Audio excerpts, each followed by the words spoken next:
um titã absoluto do entretenimento. Um rosto que redefiniu o jogo, rivalizando com a lenda de Mickey Mouse. Ele é Mario. Mas prepare-se para o choque.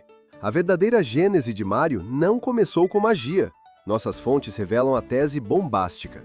Ele é o ícone que nasceu de um erro. Vamos desvendar o destino imperfeito do herói, forjado sob a tirania tecnológica de apenas 16 por 16 pixels. O bigode icônico? Uma manobra genial para economizar pixels e evitar desenhar a boca. O boné vermelho? Um atalho desesperado para não animar o cabelo em seus saltos. Esta é a história brilhante, imperfeita e inesquecível da criação que desafiou a lógica. Tudo isso após a vinheta.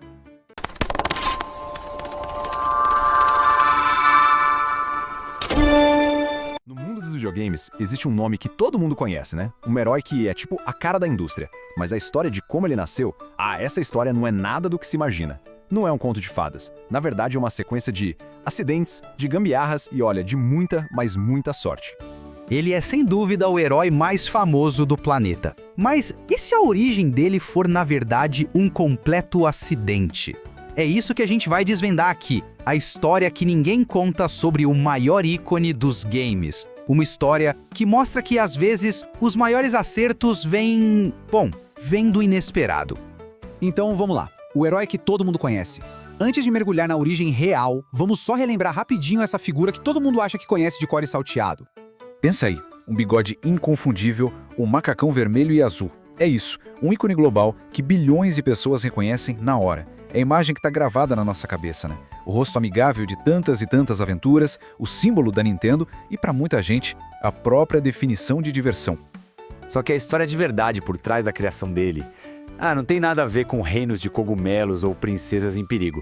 Tem a ver com um fracasso comercial gigantesco, com limitações de pixels e com um senhorio muito, mas muito bravo. É aqui que a coisa fica boa. A real é que cada detalhe icônico do Mario não foi planejado. Foi consequência. Uma consequência que, sem querer, acabou criando um império bilionário.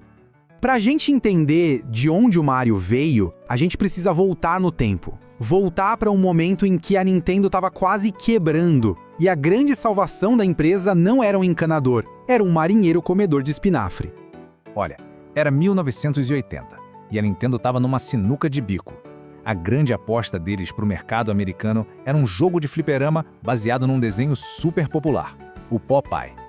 Eles estavam apostando tudo nisso. Um jogo do Popeye parecia tiro certo, sabe? A chance de ouro de entrar no mercado americano. Era a jogada que ia definir o futuro da Nintendo. Mas o acordo deu errado. A licença não saiu. E de repente, o plano foi por água abaixo. Sem os direitos do Popeye, a Nintendo ficou com um monte de máquinas de fliperama vazias, sem jogo. Só que esse fracasso obrigou a empresa a fazer uma coisa muito mais importante no final das contas: criar seus próprios personagens, sua própria história. E essa missão quase impossível caiu no colo de um jovem designer, Shigeru Miyamoto. A ordem era clara: crie um sucesso, e crie agora. E o resultado dessa pressão toda? Donkey Kong. O Miyamoto basicamente pegou a ideia original do jogo e trocou os personagens. Sai Popeye, entra Jumpman. Sai Brutus, entra o Gorila. E sai Olivia Palito, entra Pauline. E não é que o jogo foi um sucesso absurdo, só que o herói ainda não era o Mario. Mas talvez a parte mais maluca dessa história é como o visual do Jumpman foi criado. Não foi uma escolha de estilo, não. Foi um monte de gambiarras geniais para resolver problemas técnicos da época. É que o design do Jumpman não veio de um conceito artístico, sabe? Foi pura necessidade, uma solução para as limitações pesadíssimas da tecnologia dos fliperamas de 1981. Naquela época, os gráficos eram um amontoado de quadradinhos, de pixels. Animar um cabelo balançando ou uma expressão no rosto, quase impossível. E foi exatamente essa limitação que, por incrível que pareça, deu vida a um dos visuais mais icônicos de todos os tempos. Pensa só, o design dele foi todo por necessidade. O chapéu foi colocado para não ter que se preocupar em animar o cabelo pulando. Simples assim. O nariz grande e o bigodão era para dar um rosto para ele, para diferenciar do resto do corpo, já que uma boca com tão poucos pixels ia ser impossível de ver. E as cores vibrantes do macacão era só para ele se destacar no fundo preto do jogo. Cada detalhe, uma solução. O próprio Miyamoto disse uma vez, e olha que genial, ficou muito mais fácil desenhar o bigode como uma extensão do contorno do nariz dele. E tem mais, eles deram um cabelo castanho pra ele porque, nas palavras dele, nos sentimos mal por ele não ter uma cor de cabelo distinta. É quase uma piada, né? Ok, então já temos o personagem. Ele nasceu de um fracasso e foi desenhado pelas limitações da tecnologia. Mas e o nome? De onde veio Mario? Ah, essa parte da história é tão absurda que parece mentira. Mas eu juro, é 100% real. Para isso, a gente vai pro início dos anos 80, em Seattle, nos Estados Unidos. A Nintendo da América tava mal das pernas, sabe? Com dificuldade para se estabelecer. O dinheiro tava tão, mas tão curto, que o aluguel do galpão onde eles trabalhavam tava atrasado. E aí entra em cena uma figura-chave, Mario Segale. Ele era o dono do galpão, um empresário, um cara do ramo imobiliário que, um belo dia, apareceu furioso na Nintendo para cobrar o aluguel atrasado. Imagina só a cena. Rola uma discussão super tensa. O presidente da Nintendo da América promete que o pagamento vai sair. E depois que o Mario Segale vai embora, a equipe, para imortalizar aquele momento de estresse, resolve fazer uma homenagem. E eles rebatizam o Jumpman. Adivinha como? Mario. É isso mesmo. Do nada, o herói do jogo foi batizado em homenagem ao Senhor e o Furioso que foi lá cobrar o aluguel. E o que era para ser uma piada interna acabou dando a ele um nome comum, real, que conectou com todo mundo. E a partir dessa origem completamente maluca, o Mario não só deu certo, como evoluiu e virou, literalmente, a cara dos videogames.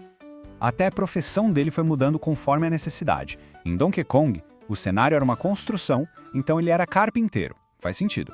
Mas aí no jogo Mario Bros, a fase se passava nos esgotos, cheia de canos. O que ele virou?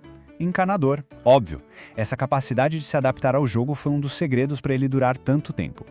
A jornada dele é praticamente a jornada da indústria dos games. Ele começou como um bonequinho de pixels em 81, em 85 com Super Mario Bros, ele simplesmente definiu o que era um jogo de plataforma. Em 96, ele chacoalhou tudo de novo com o mundo 3D de Super Mario 64. E até hoje, décadas depois, ele continua inovando e encantando todo mundo. E o resultado final de toda essa história cheia de acidentes, um sucesso que não dá nem para medir.